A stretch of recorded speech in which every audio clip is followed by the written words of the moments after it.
এই ছোট লোকের বাচ্চা, তোর সাহস তো কম না? খাবার টেবিলে তোকে চড় মারছি, তোর মনে নাই? এই ঘর থেকে বেরো। ছোট লোকই তো কাটিয়া ভূত।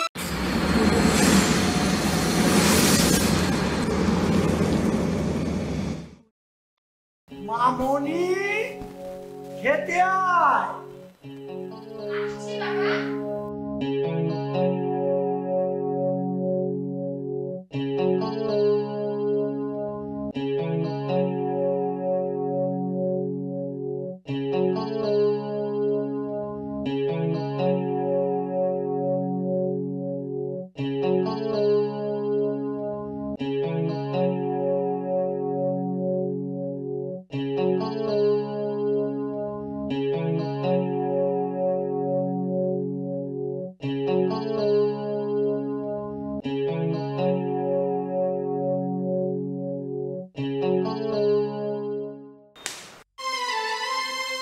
তোর সাহস তো কম না? তুই আমার পাশে চেয়ার এসে বসছিস।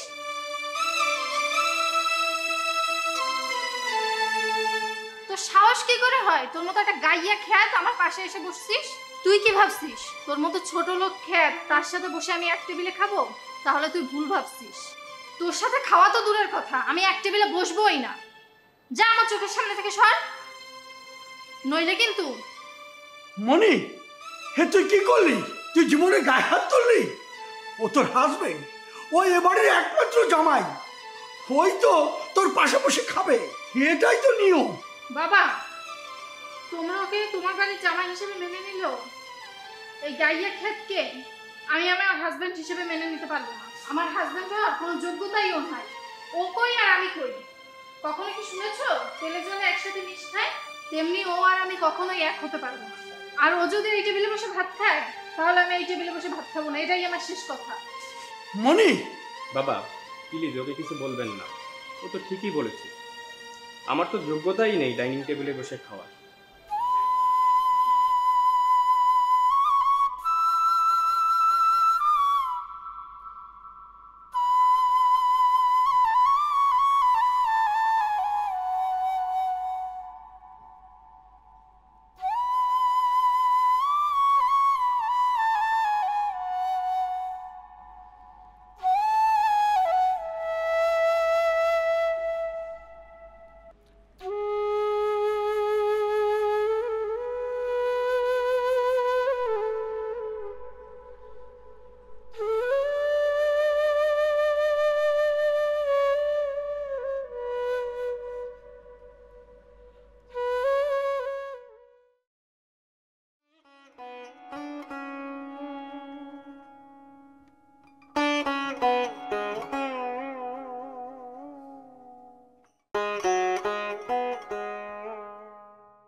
এই ছোট লোকের বাচ্চা, তোর সাহস তো কম না?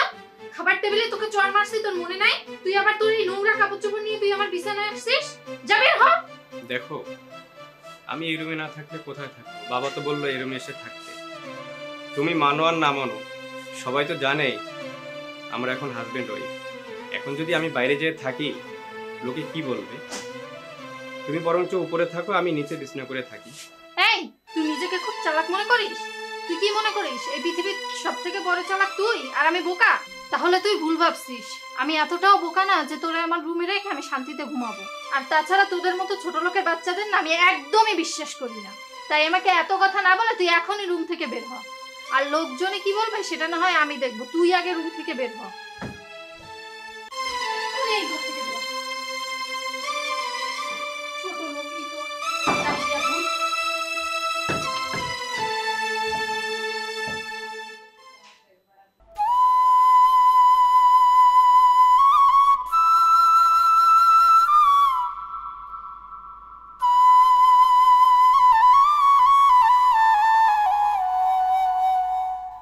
আরে বাবা জীবন, তুমি একা একা এখানে বসে আছো কেন? কি হলো? আবার মনি কোনো গন্ডগোল করেছে নাকি? আরে না না বাবা, মনি কোনো ঝামেলা করে নাই। নতুন জায়গা তো, তাই ঘুম আসতেছে না, এর জন্য এখানে এসে বসে আছি। কিন্তু বাবা, আপনি এত রাতে জেগে আছেন কেন? এই বয়সে এত রাত জাগা তো ঠিক না। আপনার যে শরীরের অবস্থা তাতে রাত জায়গায় মোটেও ভালো না। আর বলো না বাবা, আমার মাথা বড় টেনশন। আমি আমি আমার কথা রাখতে গিয়ে আমার জীবনটাকে শেষ করে দিয়েছি।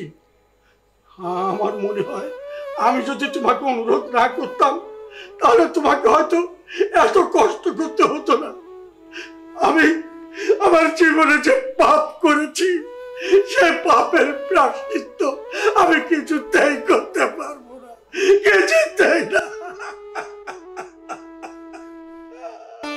তুমি বিশ্বাস করো বাবা, আমার মনে হয়েছিল যে আমার মেয়ের বিয়ের পরে সে তার ভিতরে একটা বিরাট পরিবর্তন আসবে, কিন্তু তা আসেনি বাবা, আসেনি।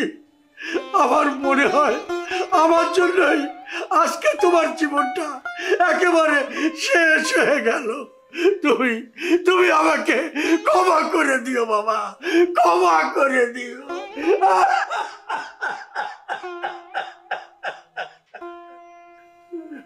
বাবা প্লিজ, আপনি কান্না করবেন না। আমার ভাগ্যে যা ছিল তাই হয়েছে। লোকে বলে না যে মানুষের ভাগ্যে যা থাকে তাই হয়। আপনি এভাবে যদি কান্না করেন আপনি অসুস্থ হয়ে পড়বেন বাবা। আমার বিশ্বাস মনি একদিন ঠিক হয়ে যাবে, ওর ভুল ঠিকই একদিন বুঝতে পারবে।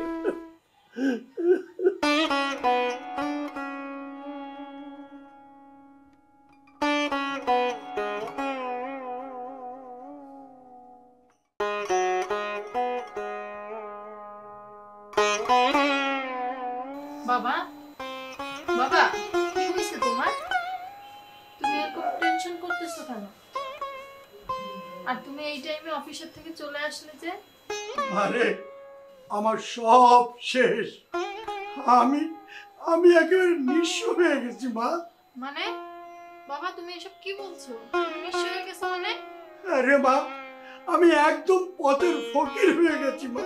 আমার কোটি কোটি টাকা আগুনে পুড়ে একেবারে সরকার হয়ে গেছে মা, সরকার হয়ে গেছে। এখন আমি এই ব্যাংক থেকে উঠানো টাকা কিভাবে পরিশোধ করব? ব্যাংকের টাকা দিতে না পারলে এই বাড়িটা তো ব্যাংক নিয়ে যাবে। তখন তো আমার পথে বসা ছাড়া আর কোনো উপায় থাকবে না মা, আর কোনো উপায় থাকবে না।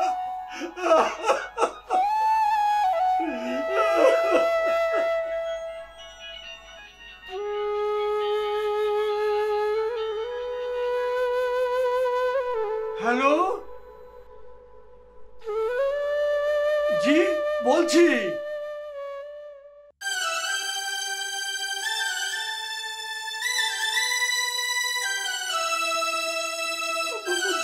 বলছেন কি?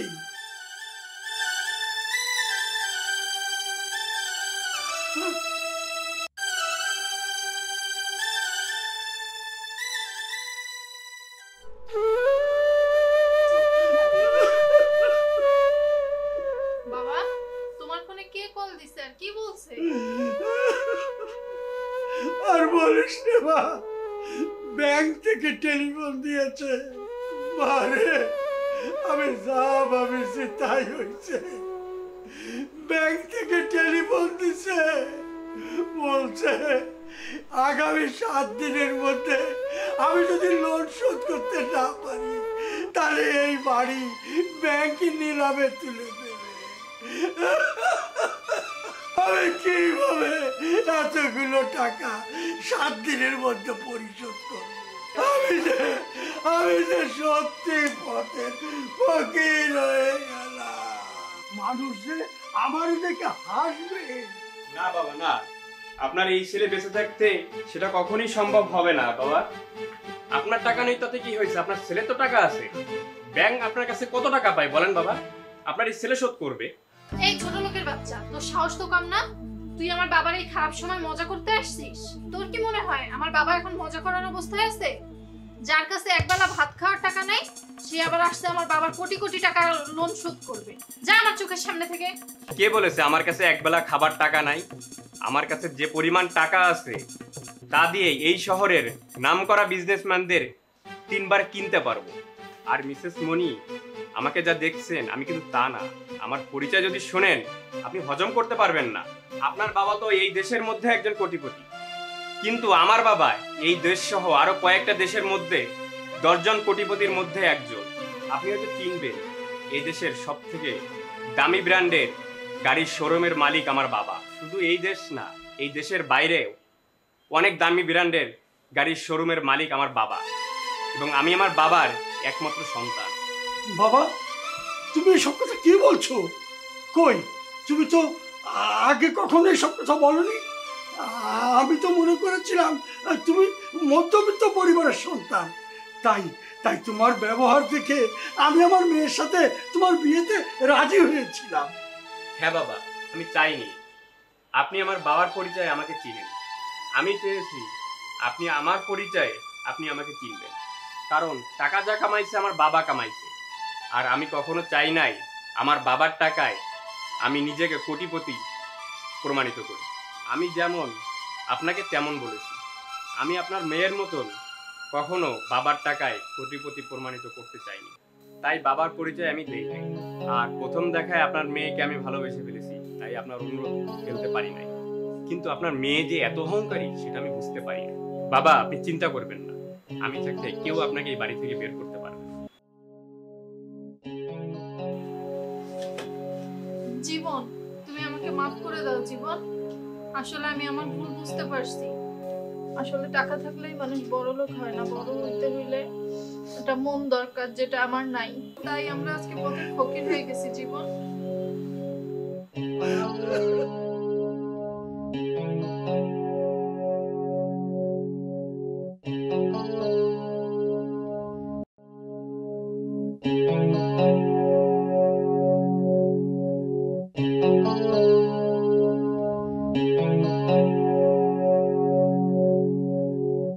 Thank you.